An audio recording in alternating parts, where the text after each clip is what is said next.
এই যে ভাবি আমাকে উঠিয়ে দিলেন শুরুতেই মুরগির মাংস। হ্যাঁ এত দিন না, ঠিক আছে, এত কেন? হাই হাই, আমি তো কুমড়ো বড়ি খাবো, আগেই মুরগির মাংস দিয়েছেন। খান কুমড়া বড়ি খান। এই যে দেখুন কুমড়া বড়ি সাথে মাছ, এটা যে কি মজা হবে।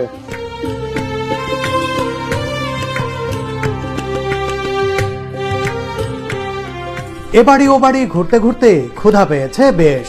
ভাবির হাতের কুমড়া বড়ি রান্নার অদৃশ্য ঘ্রাণ যেন আমাকে চুম্বকের মতো টানছে। সময় হয়ে গেছে মধ্যাহ্নভোজের। বারান্দায় খেতে বসতেই প্রথমেই চলে এলো কুমড়া বড়ি। চলে এসেছে মাসকলাইয়ের ডাল, মাসকলাইয়ের ডাল, কুমড়ো বড়ি, পদ্মার ছোট মাছ। ওহ, জম্পেশ খাবার হবে। এই যে আমাকে কাঁসার থালা দিয়েছেন ভাবি, আর এটাতে ভাত দিচ্ছেন, গরম গরম ধোঁয়া ওঠা ভাত। কতদিন পর ভাবি, অনেকদিন পর আজকে আপনার রান্না খাচ্ছি। হাই হাই, অনেক ভাত দেওয়া হয়েছে। এই যে ভাবি আমাকে উঠিয়ে দিলেন শুরুতে মুরগির মাংস। হ্যাঁ এত দিন না, ঠিক আছে, এত কেন? হাই হাই, আমি তো কুমড়ো বড়ি খাবো, আগেই মুরগির মাংস দিয়েছেন। খান কুমড়া বড়ি খান। এই যে একটু দেখাই মুরগির মাংস চরখানপুরে। এটা কি দেশি মুরগি নাকি? দেশি মুরগি। দেশি মুরগি। ও সকালবেলা কিনে জমে গেল। দেখুন একেবারে দেশি মুরগি ভুনা করা হয়েছে, অসাধারণ। এই যে সে কুমড়া বড়ি, আর একটা দেন কুমড়া বড়ি। ওর সাথে মাছ। ও এই যে দেখুন কুমড়া বড়ি সাথে মাছ, এটা যে কি মজা হবে। আগে মুরগি একটু খেয়ে নেই।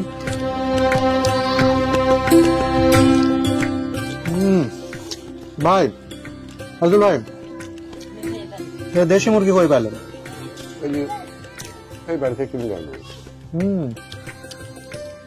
চরখানপুরে এসে দেশি মুরগির স্বাদ, এটা নতুন মাত্রা। মানে এর আগে বহুবারই তো এসেছি, কিন্তু আজকের এই দেশি মুরগিটা অনেক মজা।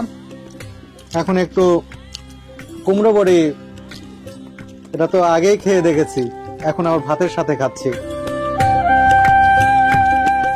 আসলে যাই বলবো এটা কম হবে। অসাধারণ, এটার ভিতরে যে কি স্বাদ লুকিয়ে রয়েছে, কি অসাধারণ, একেবারে দুর্দান্ত স্বাদ, একেবারে অরিজিনাল কুমড়া বড়ি যাকে বলে। ভাই সত্যি অসাধারণ লাগছে। এখানকার কুমড়া বড়ি যে এত মজা। এই এত কেন? আমি খেতে পারবো, সমস্যা নাই। এর সাথে এই যে পদ্মা নদীর, এটা কি মাছ ভাই? পিওলি মাছ। পিওলি মাছ। বিড়ালকে একটু দিই, বিড়াল বিড়াল বিড়াল। বিড়াল মাছ খেতে যাচ্ছে, তোর একটু মাছ দিলাম। আর পদ্মা নদীর পিওলি মাছ খাবো। আমি যতবারই এই কুমড়ো বড়ি মুখে দিচ্ছি, স্বাদে মানে অন্যরকম একটা অনুভূতি হচ্ছে। সত্যি এই পিওলি মাছটা খুবই অসাধারণ, যতবারই খাই খুবই মজা লাগে। যারা পদ্মা নদীর পিওলি মাছ খেয়েছেন তারা জানেন এর স্বাদ কেমন। আজল ভাই, এই মাছগুলা আপনি নিজেই তো ধরছেন? কিসে পাইছেন? জালে? জালে ভাই। আপনার জালের ফাঁস তো দেখলাম অনেক বড় বড়। আলাদা, যে এখানে করা আলাদা পুটলা করা আছে। ছোট জাল এটা। কতগুলা পাইছিলেন? কেজি কেজি খাবে। আজল ভাই নিজে এই মাছ পদ্মা নদী থেকে ধরেছে গত রাতে, না? এত মজা, প্রত্যেকটা তরকারি মানে স্বাদে অনন্য। এবার আজল ভাই কুমড়া বড়ি নিচ্ছেন। আজল ভাই, কুমড়া বড়ি আপনার কাছে কেমন লাগে বলেন তো? আমার আজীবন খাই, আমার ভালো লাগে। আচ্ছা, অনেকেই নিতে চাচ্ছে এই কুমড়া বড়ি, দিতে পারবেন? জি পারবো। বন্ধুরা, চর খানপুরের এই মজাদার কুমড়া বড়ি যারা টেস্ট করতে চাচ্ছেন, আমাকে অনেক দিন ধরে বলছেন, 1 বছর ধরে বলছেন, তাদের জন্য আমি ব্যবস্থা করছি। এখানে আমান থাকবে, আইজুল ভাই থাকবে, এরা তত্ত্বাবধান করে আপনাদের কাছে পাঠাবে। আমি নাম্বার দিয়ে দিচ্ছি, এই নাম্বারে যোগাযোগ করবেন, আপনারা অর্ডার করবেন। চর খানপুরের একেবারে অরিজিনাল কুমড়ো বড়ি। আপনার কাছে একটা অনুরোধ, এই কুমড়ো বড়ি যেটা তৈরি করবেন, এই যা কিছু এলিমেন্ট কিনতে লাগে আর কি, এই ডাল থেকে শুরু করে যত কিছু, জি সবকিছু কেনার ব্যবস্থা আমি করব। কিন্তু আপনার কাছে রিকোয়েস্ট, একেবারে কোনো কিছু ভেজাল যেন না হয়। এখানে যে বিজনেস হবে, এই বিজনেসটাই মূল কথা নয়। এখানে হচ্ছে আপনারা যাতে ভালো একটা প্রোডাক্ট, ভালো একটা খাবার পান, এখান থেকে স্বাদের মজাটা অনুভব করতে পারেন, সেই ব্যবস্থাটা করছি। আর এতে করে যারা এর সাথে জড়িত থাকবে, তারা এখান থেকে যাতে কিছু পায়, সেই কুমড়া বড়ির দাম থেকে তারা সেটা পাবে। আমান থাকবে, আজুল ভাই থাকবে। এইবার মাসকলাইয়ের ডাল, হয়েছে হয়েছে, প্লেট ভরে গেছে একেবারে, একটু ভাত লাগবেই। অল্প দেবেন, অল্প, অল্প, এত না, এত না, এত না, আরেকটু কমান, আরেকটু। এই তো চমৎকার ভাবি, আরেকটু ডাল লাগবে। অল্প অল্প দেন দেন, ভাইকে বেশি করে দেন। তুললো। আচ্ছা তুলো। হ্যাঁ ভাবি, আমাকে আরেকটু ডাল দেন, অল্প। হ্যাঁ, হচ্ছে, দেন, আর দেন, আর দেন, দেন। একেবারে দেখুন, থাক, মাসকলাইয়ের ডাল দিয়ে একটু মাংস দাও। প্লেট ভরে গেছে, মনে হচ্ছে পান্তা খাচ্ছি, মাংস দাও একটু। খুবই মজা। কবে ডাল একটু কম খাচ্ছি, কারণটা কিসের লেগে জানো? ওই তার লেগে তো তোমার শরীর তো হইতে ভর্তি। কবি কি কম খাচ্ছে? ডালের বড়া যেটা আমরা শহরে কিনে খাই, সেটা আধুনিক ব্লেন্ড মেশিন দিয়ে ব্লেন্ড করা, যার জন্য একটু মিহি হয়ে যায়। কিন্তু আইজুল ভাইয়ের বাড়িতে এসে যে এটা ডালের বড়াটা খেলাম, এটা যে পাটায় বাটা একটা গুঁড়ো গুঁড়ো একটা ভাব, সেটা আলাদা একটা স্বাদ আর কি অনুভব করলাম। আসলে এর আগে আমি আপনার সাথে প্রথম আসছিলাম, সেই সময় খাবার খাইছিলাম, খুবই স্বাদের। আর সেই স্বাদটা এখনো ভাবির হাতে, মানে সেই স্বাদটা এখনো ধরে রেখেছেন। অসাধারণ খাবার। কেন? প্রত্যেকবার আসি, প্রত্যেকবারই এই খাবারটা পাই এবং তৃপ্তি সহকারে খাওয়া যায়। একবার বাড়ি থেকে বড়ি নিয়ে আসবে, দিয়েছে, খাইতে পারেনি ভাই। এই যেরকম কচুর শাক যেরকম পালপাল করে, এরকম পালপাল করে।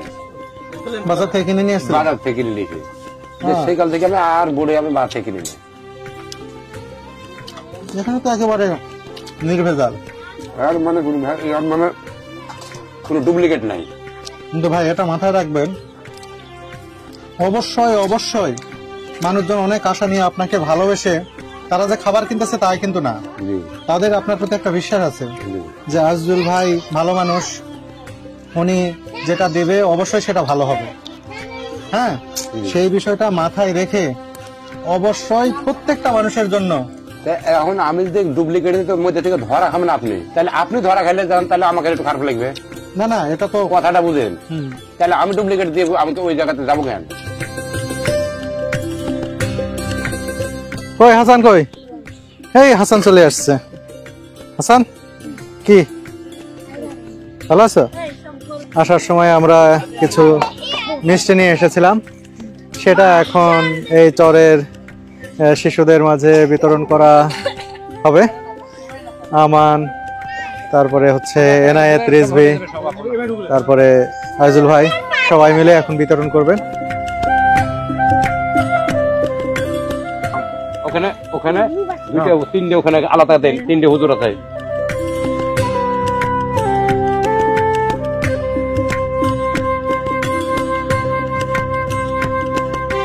বন্ধুরা, দেখা হয়ে গেল এই চর খানপুরের যে চর তারানগর স্কুল, না? চর তারানগর সরকারি প্রাথমিক বিদ্যালয়। এই যে স্কুল, এই স্কুলের শিক্ষক। আপনি কোথা থেকে আসেন?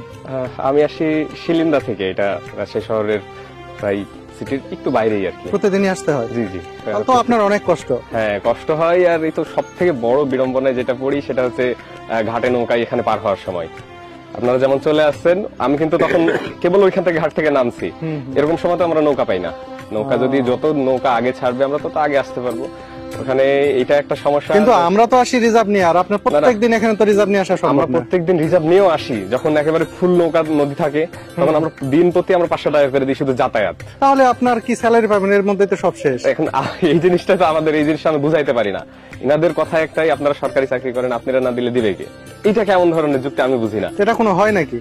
আমাদের তখন আমরা এইভাবে যেভাবে পারি তখন আমরা 500 টাকা করে দিয়ে মানে কি বলবো আপ ডাউন করি যখন ভর্তি থাকে তখন। আর এখন তাদের দাবি 200 টাকা। আমি আশা করব তাদের এই যে সমস্যা যাতায়াতের, এখানে তো আর কিছু করা সম্ভব না, ব্রিজও দেওয়া সম্ভব না। সম্ভব না, যদি শুধুমাত্র মাঝিদেরকে একটু ম্যানেজ করা যায় বিষয়টা নিয়ে। কিভাবে এটা হবে আমি নিজেও জানি না, কিন্তু এটা সত্যি অনেক কষ্টের ব্যাপার যে আমি হয়তো 3 মাস পর 6 মাস পর একবার আসি, তাও এই যে ট্রাক্টর নিয়ে আসলাম, এটা ভাড়া করে নিয়ে আসলাম বা নৌকা রিজার্ভ করে আসলাম, কিন্তু যাদের প্রত্যেক দিন এখানে আসতে হয় তারা কিভাবে আসবে সত্যি এটা আমার মাথায় কাজ করে না।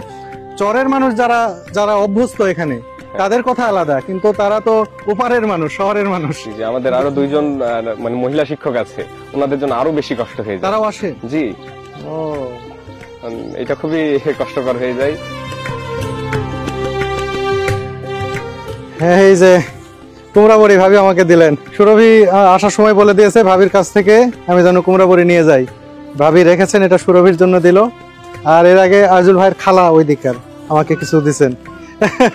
এগুলো নিয়ে আমি ঢাকায় ফিরে যাবো। ঠিক আছে ভাবি, ভালো থাকবেন। রাজশাহী শহরে ফিরে যাওয়ার আগে আইজুল ভাইয়ের বড় মেয়ের বাসায় যাচ্ছি। তিনি খুব করে বলে গেছেন কালাই রুটি বানাচ্ছেন, আমরা যেন খাই। এই কেবলই খেয়ে উঠছি, এখন কালাই রুটি কিভাবে খাবো? তারপরে আইজুল ভাই বলছে না, না খেলে সাথে করে নিয়ে যেতে হবে, আমার মেয়ে রুটি বানাচ্ছে। তো রুটি বানাচ্ছেন, আমরা তো একেবারে ভরপুর পেট, কি করে খাবো? এই যে দেখুন কি দারুণ কালাই রুটি, যতই খাই এটা দেখেই তো আবার খাইতে ইচ্ছে করতেছে। কেবলই বলছিলাম যে পেট ভরা খাবো কি করে, দেখেই মনে হচ্ছে খাই। দারুণ, একেবারে গরম গরম। এই যে দেখুন এখানে ঝাল পেঁয়াজ দিয়ে, কি কি আছে এর মধ্যে? রসুনের পাতা আর শুকনা মরিচ, পেঁয়াজ আর তেল। দেখি, ও খামান এনায়েত খাও। কিসের পেট ভরা আর কিসের কি অসাধারণ, দারুণ। এটা একটু নিছো?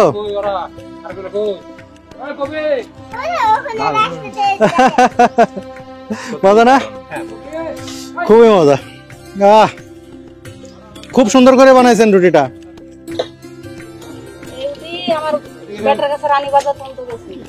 তাই না? খাওয়া পেটেই তো খাচ্ছি। খুবই মজা। না না, চেয়ার লাগবে না, চেয়ার লাগবে না, চেয়ার লাগবে না। আরে দারুন ভাই, সত্যি আবার নিলাম। নাও নাও নাও। এত ভাত খাইছি, তারপরে এসে রুটি এতগুলো কোন পেটে যাচ্ছে আল্লাহ জানে। দেখুন কত সুন্দর করে সরিষার তেল দিচ্ছে নাকি উপরে? পানি। হ্যাঁ,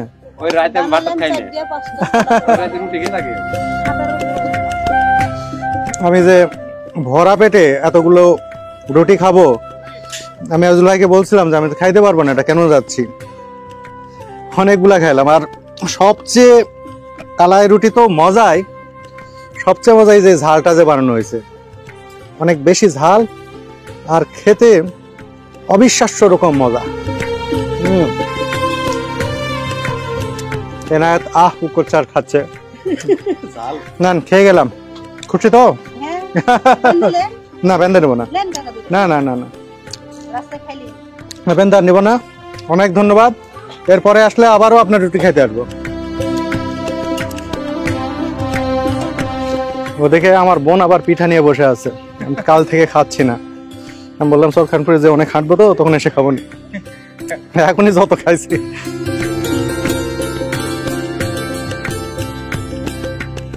এবার রাজশাহী শহরে ফেরার পালা। সকালে যে ট্রাক্টরে এসেছিলাম সেই ট্রাক্টরটি টমেটো নিয়ে গেছে ঘাটে।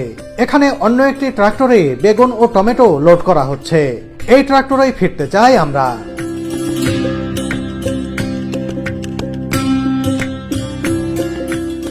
আরে বাবা, কত টমেটো! ভাই কেমন আছেন? অনেক টমেটো নিয়েছেন। হাই হাই, দেখুন কত টমেটো। এই যে ট্রাক্টরে উঠানো হচ্ছে, এগুলো শহরে চলে যাবে এই ট্রাক্টরে করে, চরের উপর দিয়ে।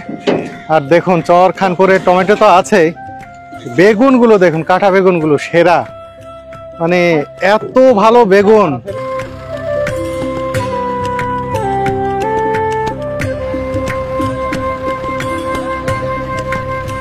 বেগুন লোড দেওয়া হয়ে গেলে ট্রাক্টরটি চলতে শুরু করলো সেই টামাটুল ঘাটের দিকে।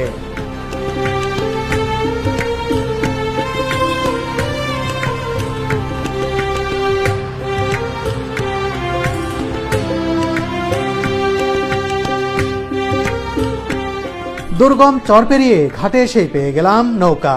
ট্রাক্টর থেকে টমেটো আর বেগুন নৌকায় তোলার পরই চলতে শুরু করলো রাজশাহী মহানগরীর বড়কুঠি ঘাটের উদ্দেশ্যে। শহরে ফেরার সময় চর খানপুরের জন্য মনটা পুড়ছিল। নিশ্চয় শিগগিরই আবারও ফিরে আসবো মায়ার চরে।